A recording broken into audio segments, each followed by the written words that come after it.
Something the matter? Heather, what do you think of someone who wanted something so badly, he was willing to betray someone who trusted him? It took 3 failed pilots, a painful parade accident, and fan outrage to even get this show on the air. And that's before you hear about the helicopter rides, the Cheers connection, and the urban legend that one of its child stars grew up to be a rock and roll villain. Here are 15 weird facts you didn't know about Mr. Belvedere. Fact 1. 4 tries to get Belvedere on TV. There's house cleaning, laundry, and what about the children? Well, as far as I'm concerned, they can stay. Most people who watched Mr. Belvedere during its run on ABC probably never stopped to wonder how long it took to get the show on television in the first place. The answer is surprising. By the time the series finally premiered on March 15, 1985, the character of Lynn Aloysius Belvedere had already survived 3 separate failed attempts to become a television star over a period of nearly 30 years. The character was originally created by author Gwen Davenport for her 1947 novel, simply titled Belvedere. The book was a success, and Hollywood quickly picked it up. Clifton Webb brought the character to life on the big screen in 1948's Sitting Pretty, earning an Academy Award nomination for Best Actor in the process. Webb reprised the role in 2 follow-up films, and Belvedere became one of the most recognizable fictional characters of the late 1940s and early 50s. It seemed like a natural fit for television, but the networks disagreed, repeatedly. A pilot was produced in 1956 with British actor Reginald Gardner in the title role. It did not sell. In 1959, a second attempt was made with character actor Hans Conried, who was well known at the time for his vocal work in animated films. That one failed too. A third pilot was produced in 1965, this time starring Victor Buono, a heavy-set character actor who had received an Academy Award nomination just a few years earlier for his role in Whatever Happened to Baby Jane. Networks passed on that version as well.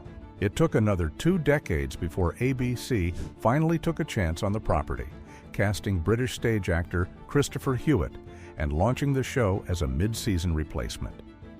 The long road to the small screen was finally over. Fact 2. The creators had never visited Pittsburgh. I am sorry. In tidying up the drawers, I came across a church bulletin from your Good Shepherd of Beaver Falls. One of the most charming and slightly absurd behind-the-scenes details about Mr. Belvedere is that the show's co-creators and executive producers, Frank Dungan and Jeff Stein, had never actually set foot in Pittsburgh when they decided to set the series there. They had pitched the show as being about a sophisticated British butler hired to bring order to a household in a Pittsburgh suburb, but they were essentially bluffing their way through the city's geography and culture. Their primary source of information about the city was, remarkably, a promotional calendar provided by the Pittsburgh Media Group, a consortium made up of public officials and Western Pennsylvania media organizations. The calendar had been part of a pitch the group made to several studio groups in Los Angeles in January of 1985, and Dungan and Stein used it extensively for story ideas throughout the first season. They drew inspiration from the photographs featured on each page, referencing real Pittsburgh landmarks like the Bridge of Sighs, the PPG building, and Three Rivers Stadium as touchstones for the show's setting. To their credit, the producers were fully aware of the situation and even publicly acknowledged it. No scenes from the pilot or from any of the first season's 6 episodes were shot anywhere near Pennsylvania. The show was technically set in the real suburb of Beaver Falls, though the version depicted on screen was, by the producers' own admission, a highly fictionalized one. The producers did promise that if the show got picked up for a full second season, they would make the trip to Pittsburgh. Whether that eventually happened is another matter, but the first season of a show set in western Pennsylvania was built almost entirely on what a 12-month photo calendar could tell 2 writers who had never been there. Fact 3. Pittsburgh or Paris was a real debate. Why is it I feel like I'm being nibbled to death by ducks? It sounds like the setup to a joke, but the debate was apparently quite real. Before the producers of Mr. Belvedere settled on Pittsburgh as the setting for their new sitcom, they seriously considered making the show take place in Paris instead. Co-creators Frank Dungan and Jeff Stein found themselves weighing two very different visions for where their refined British butler would end up making a home. The reasoning behind Pittsburgh ultimately won out, and Dungan and Stein explained their thinking in a quote that has since become one of the more memorable lines of trivia associated with the show. Their decision came down to this: Paris does not have the Pittsburgh Penguins. That was part of it, but the fuller explanation was more thoughtful. The producers wanted a city with seasons, with a strong sports culture, and with what they described as a sense of blue-collar tradition that was also in the middle of a resurgence. Pittsburgh, which had recently been named the most livable city in the United States by Rand McNally, checked all of those boxes in a way that Paris simply could not.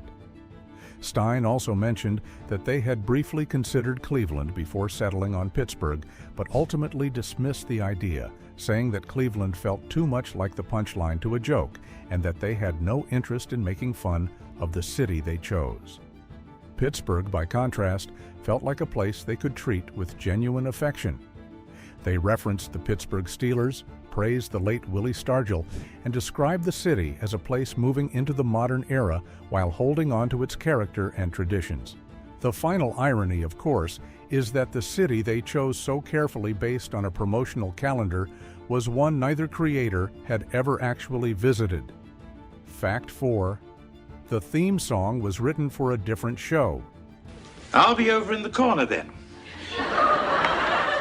Coloring.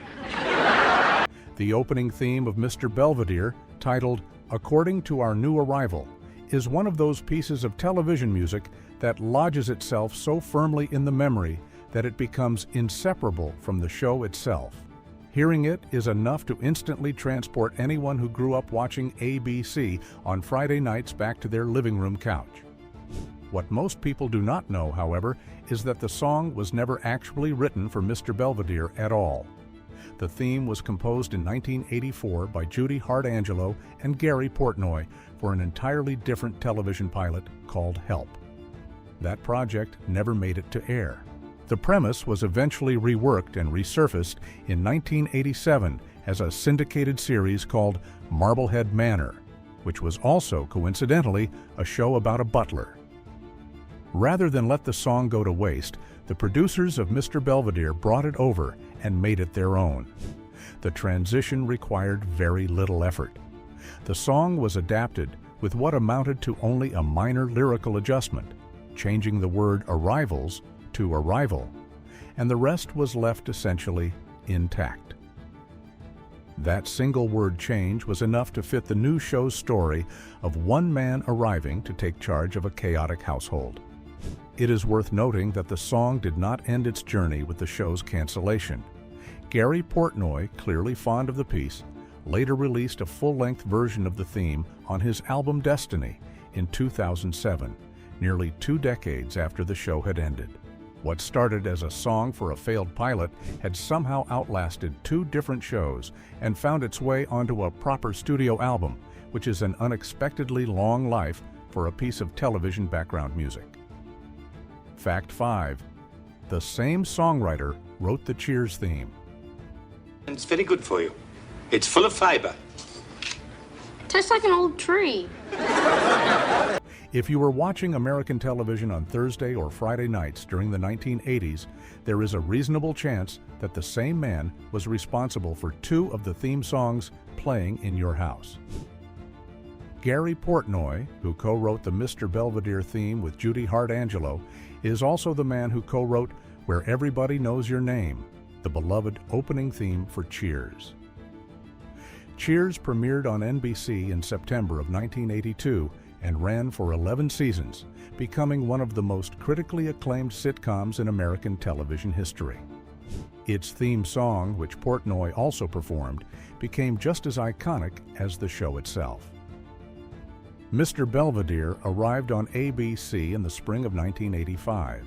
The two shows aired on competing networks on different nights of the week, and neither production team necessarily had any reason to publicize the connection between their theme songs.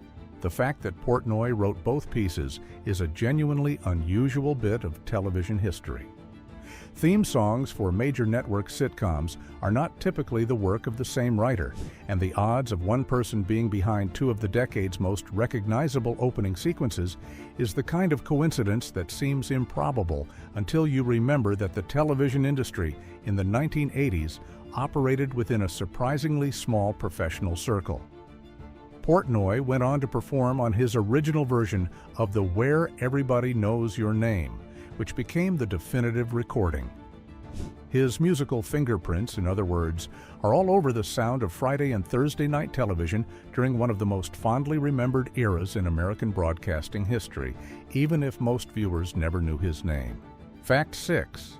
Hewitt's Painful Parade. Injury shut down production.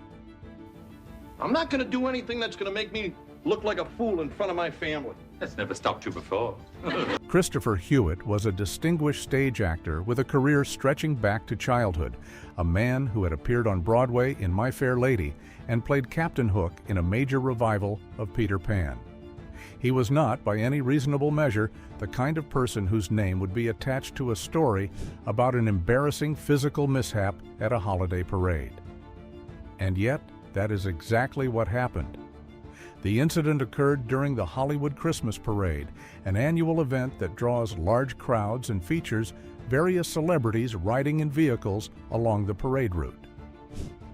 Hewitt was seated in a convertible when he fell backward in the car, landing in a way that caused a painful injury involving his groin area.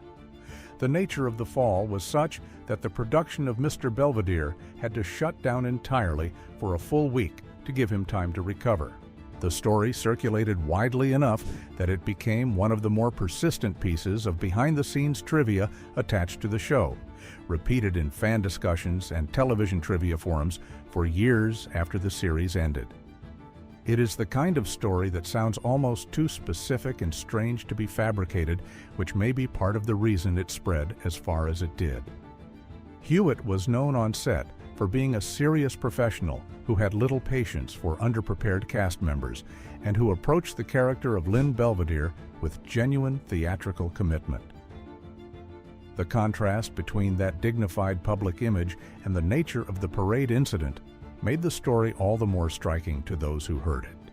He reportedly returned to the set without making much of the ordeal and went back to work as if nothing had happened. Fact 7. Bob Uecker helicoptered to baseball games mid-season. How about we just lock him up in his room for the next couple of years or so? Bob Uecker, who played the Owens family patriarch George on Mr. Belvedere, was not just a working actor during the show's run from 1985 to 1990.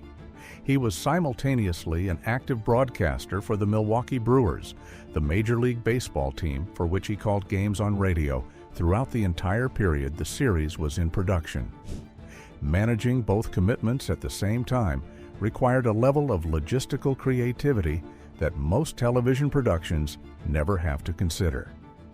The arrangement was made possible by an agreement with Bud Selig, who was the owner of the Brewers at the time, before later becoming the commissioner of Major League Baseball. Selig allowed Uecker to miss approximately 14 games per baseball season in order to film the sitcom. That is a relatively small number given that a Major League Baseball season consists of 162 games, but it still required careful scheduling on both ends. When the Brewers played road games on the West Coast, the production found creative ways to get Uecker where he needed to be. When the team was playing in Anaheim, which is located not far from the Los Angeles area where the show was filmed, the solution was particularly direct.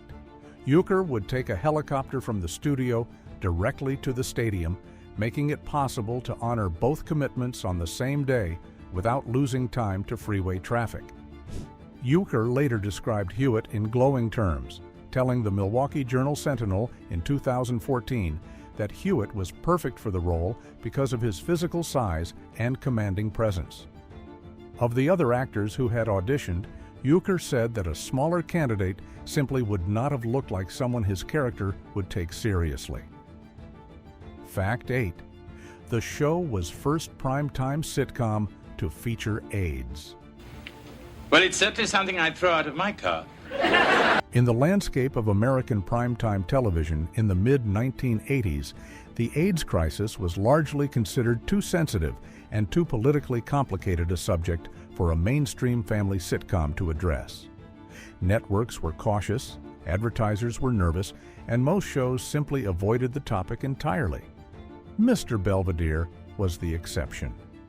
On January 31st, 1986, during the show's second season, an episode titled Wesley's Friend aired on ABC. In it, a classmate of the youngest Owen's child, a boy named Danny, has been pulled out of school after it becomes known that he contracted AIDS through a blood transfusion. Wesley initially does not understand the disease and ends up treating his friend the same way the rest of the school does, with fear and avoidance. Until Mr. Belvedere steps in to help both the child and the community around him understand what is actually happening. The episode drew clear parallels to the real-life case of Ryan White, an Indiana teenager who made national headlines after he was expelled from school when it became known he had contracted AIDS through a blood transfusion related to his hemophilia treatment. White's case had become one of the most visible public conversations about the disease and about discrimination against those who had it. ABC was initially reluctant to let the episode air, and the network's hesitation had to be overcome before the production could move forward. It was Christopher Hewitt himself who reportedly pushed hardest for the episode to be made and broadcast. The fact that a family sitcom on a major American network addressed the issue at all, and in 1986, less than 5 years into the epidemic, marked a genuinely unusual moment in television history. Fact 9. ABC canceled it, then fans forced a reversal. Belvedere says it's beginner's luck. Naturally, I'm holding back. Television cancellations in the 1980s were not typically reversible. When a network decided a show was done, it was done. There were no streaming platforms to revive it, no social media campaigns to organize viewer protests, and no entertainment news cycle hungry enough to turn a canceled sitcom into a cause. And yet, at the end of the 1986 to 87 season, Mr. Belvedere became one of the rare cases where the audience pushed back hard enough to actually change the network's mind. By the end of its third season, Mr. Belvedere had fallen to 51st place in the Nielsen ratings with a 13.7 rating. It had never cracked the top 30 and was showing no signs of climbing. ABC made the decision to cancel the show after 3 seasons, and by most conventional measures, that decision was entirely reasonable. What followed, however, was a significant and organized response from the show's viewers.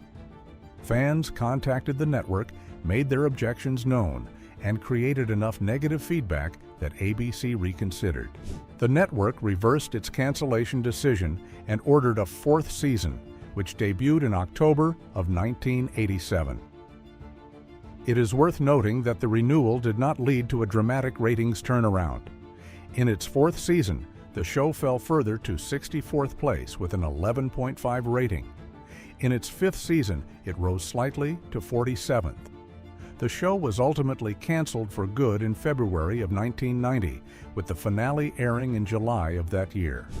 But the fan-driven reversal after Season 3 remains one of the more unusual examples in that era of a network being persuaded to bring back a show it had already decided to end. Fact 10. The same producers almost made a Mr. Mom sitcom instead.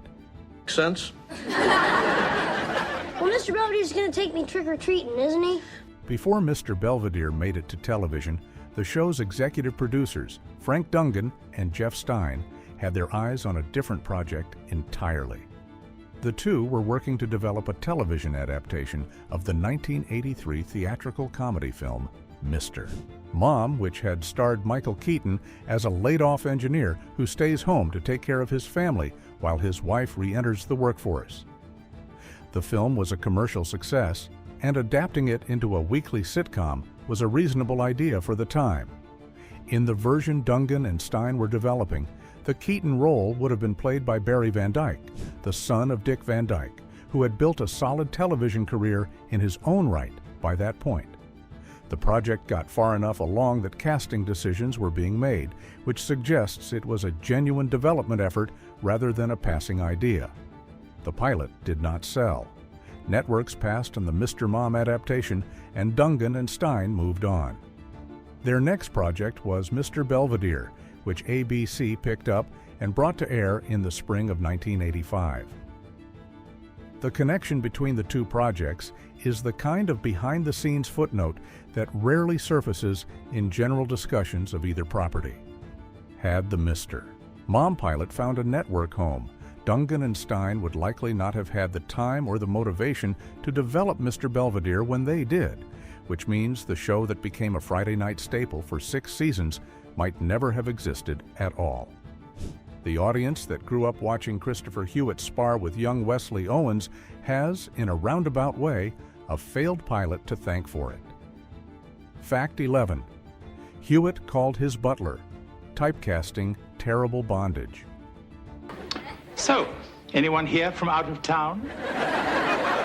By the time Mr. Belvedere premiered in 1985, Christopher Hewitt had spent decades building a respected career in theater on both sides of the Atlantic. He had performed on Broadway, directed stage productions, and worked with major actors and creative figures throughout the English-speaking theatrical world.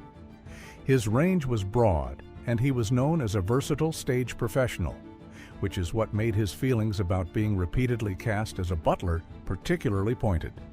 Before landing the Mr. Belvedere role, Hewitt had already played a similar character on television. From 1983 to 1984, he appeared on the final season of the ABC fantasy drama Fantasy Island, portraying Lawrence, a sidekick figure to Ricardo Montalban's iconic character, Mr. Rourke. While the role was not exactly a butler in the traditional sense, it was once again a deferential, service-oriented character in the employ of someone more powerful. For a classically trained theatrical actor, the pattern was beginning to feel confining. By 1986, with Mr. Belvedere well into its run, Hewitt was candid in interviews about his frustrations with how Hollywood saw him. He described the experience of being continually cast as a servant figure as a form of professional constraint that he found difficult to shake. His background was far broader than the roles he was being offered, and he was aware of the gap between his actual range and the narrow slot the industry had placed him in. Despite his frustration, Hewitt committed fully to the role of Lynn Belvedere and brought a genuine theatrical dignity to the character that elevated the material well beyond what it might otherwise have been. Fact 12. Hewitt performed stage work during the London Blitz. I refuse to acknowledge anything that's stuck under my windshield wiper. Christopher Hewitt's life before American television was shaped by experiences that most of his Mr. Belvedere viewers would have found hard to imagine while watching him tend to the needs of the Owens household in suburban Pittsburgh.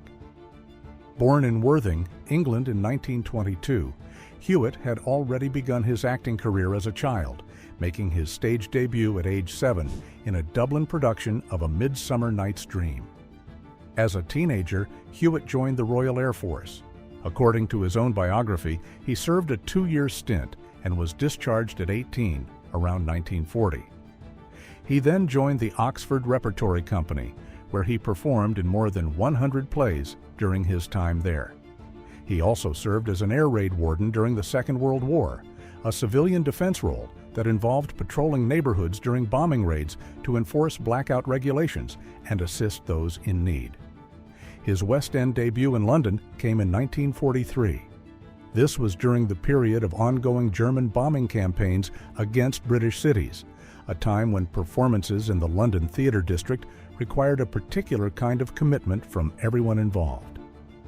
Actors, crew members, and audiences alike made their way to theaters during a period of genuine danger, and the fact that live theatrical performance continued in the city throughout the war years is a remarkable part of British cultural history.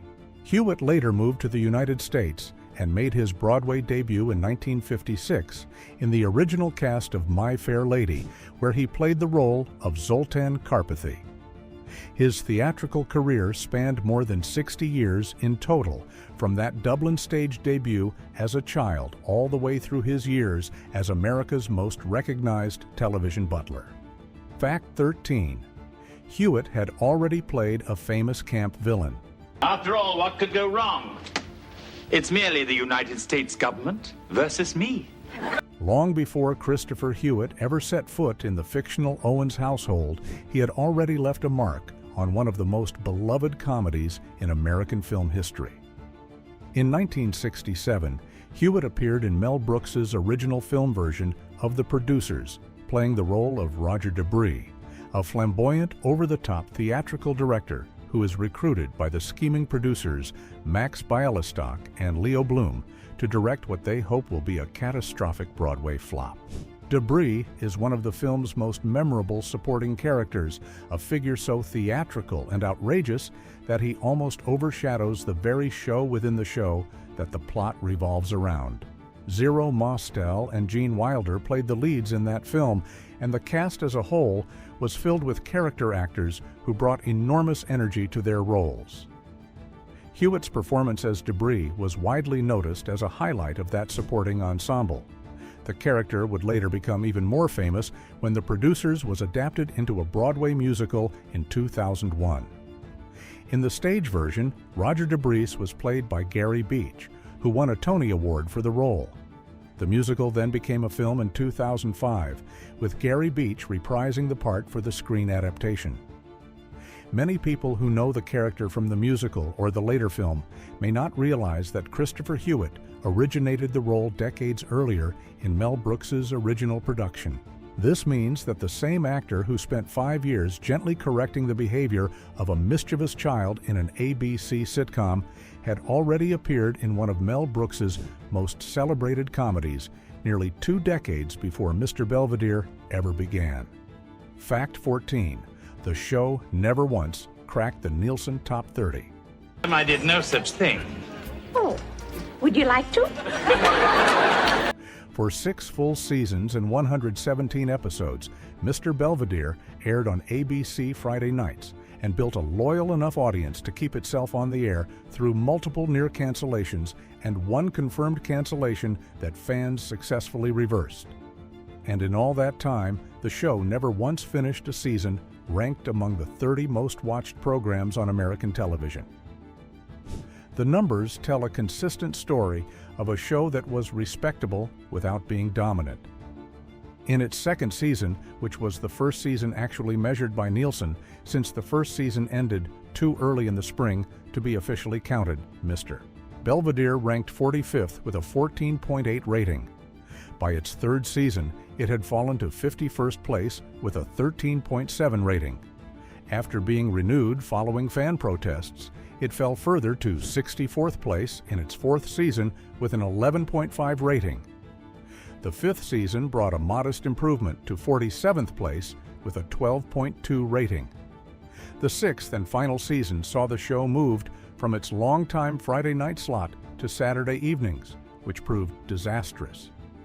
Ratings fell sharply. The show was placed on hiatus in December of 1989, and ABC officially canceled it for good in February of 1990.